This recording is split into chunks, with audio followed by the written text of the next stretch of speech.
حلوه فنيه ممتعه كرويه، ونحن في ليله مباراه منتخبنا الوطني منتخب مصر هيلاعب منتخب اسبانيا ان شاء الله باذن الله بكره.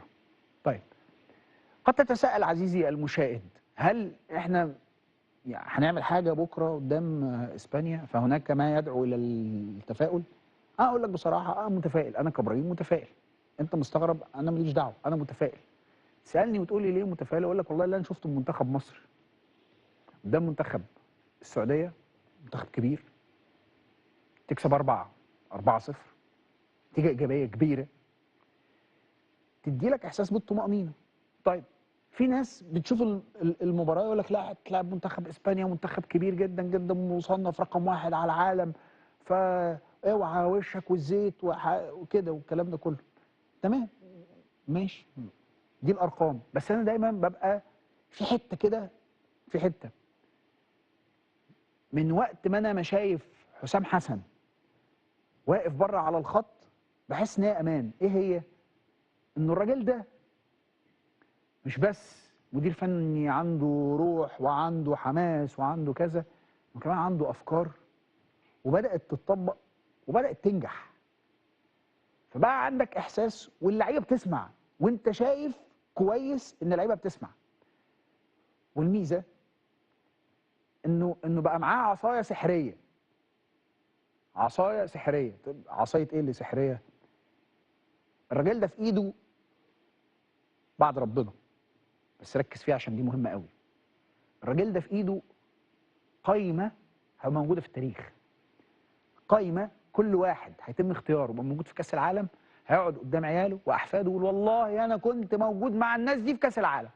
وده شرف كبير جدا، شرف عبر تاريخ كره القدم المصريه ما توفرش الا لمجموعه قليله جدا جدا زمان قوي قوي قوي قوي في الثلاثينات مع بدايه مطلع كره القدم اصلا عموما، ثم مع جيل 90، ثم في 2018. شكرا، سلام عليكم. دول من حظوا بهذا الشرف، شرف تمثيل منتخب مصر في كأس العالم عبر النسخ القليلة اللي شارك فيها منتخب مصر. وبالتالي الراجل ده يمتلك القدرة على انه يختار المجموعة اللي هتبقى موجودة وتنال شرف المجد والتاريخ في تاريخ كرة القدم المصرية. فدي قوة وقدرة كبيرة جدا جدا، هو عارف يستغلها كويس وعارف يحرك بيها لعيبه منتخب مصر كويس. وعشان الاسباب والدوافع النفسيه دي اقدر اقول لك انه انت ممكن بكره تعمل حاجه ايجابيه وممكن بكره ما تعملش برضه.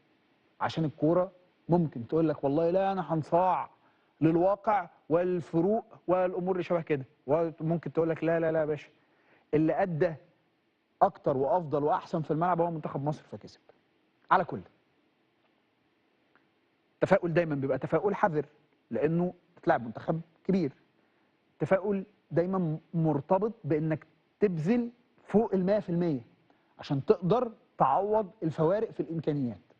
طيب، هل معنى انه هذا التفاؤل لم يتحقق في مباراة الغد وخسر منتخب مصر قدام منتخب اسبانيا المصنف رقم 1 في العالم ده يزعزع ثقتنا في المنتخب او في الكابتن حسام حسن؟ انا بقول من قبل ما تحصل اي حاجه، وانا هو ما اعرفش، مش من المفترض ان هي تخلي الناس تفكر باي شكل سلبي على الاطلاق، بل بالعكس. انا اشوف اي حاجه هتطلع من المباراه ديت هي مكسب.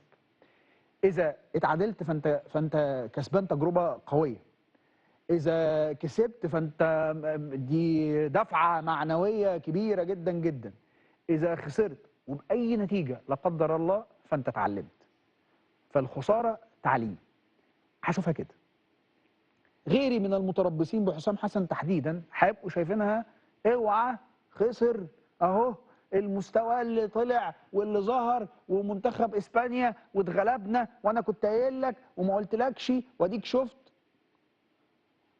الراجل اثبت امكانياته وقدراته على قياده منتخب مصر. ما احنا فضلناش غير ان احنا نبص بعين فيها عقل وعين فيها حكمه. عين العقل انك تدعمه، والحكمه انك لما تغلط تستفيد من الاخطاء دي ايا ما يكون. فان شاء الله باذن الله اللي يحصل بكره يكون طيب جدا. طيب، كابتن حسام حسن اتكلم في المؤتمر الصحفي عن مواجهه المنتخب الاسباني، وقال كلام وتصريحات مهمه جدا. قال ان هو بيحترم منتخب اسبانيا كتير جدا جدا، وقال ان هو عارف انه بيواجه واحد من اقوى فرق العالم. قال انا من محبي الكره الاسبانيه ومتابع جيد لريال مدريد وبرشلونه وسعيد بوجودي هنا. الراجل كمان اتكلم قال انا بلعب عشان خاطر استفيد من الوديه واحقق نتائج ايجابيه. قال منتخب مصر ما بيخافش من حد وبنشتغل على تقليل السلبيات. قال ان الناس بتتوقع بشكل او باخر انه منتخب مصر يخسر لانه المنتخب الاقوى هو منتخب اسبانيا، لكن اللي الناس ما تعرفوش ان منتخب مصر ما بيخسرش بسهوله. قال ان احنا عندنا محترفين كبار جدا جدا، على راسهم محمد صلاح اللي بنفتقده في المباراه دي، وايضا نمتلك مرموش ومنعم ومصطفى محمد، فبقى معانا اربعه اهو بالصلاه على النبي، معناش 2 وربع. تجربه السعوديه تجربه قويه ونجحنا في تقديم مباراه كبيره والفوز برباعيه. قال ان هيثم حسن سجل بدايه جيده مع منتخب مصر، اتوقع للراجل ده مستقبل مميز. انا عارف منتخب اسبانيا هو المصنف الاول، لكن كره القدم مش بتعترف بالكلام ده على الاطلاق. وقال منتخب السعوديه من افضل المنتخبات العربيه وفي قاره اسيا، والفوز عليهم كان معنوي واستفاده فنيه كبيره.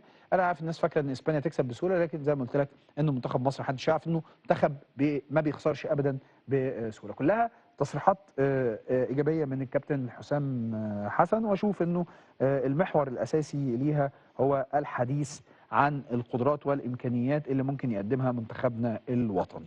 هيبقى عندنا كلام كتير جدا جدا كرويا عن هذا اللقاء، منتخب مصر ومنتخب اسبانيا.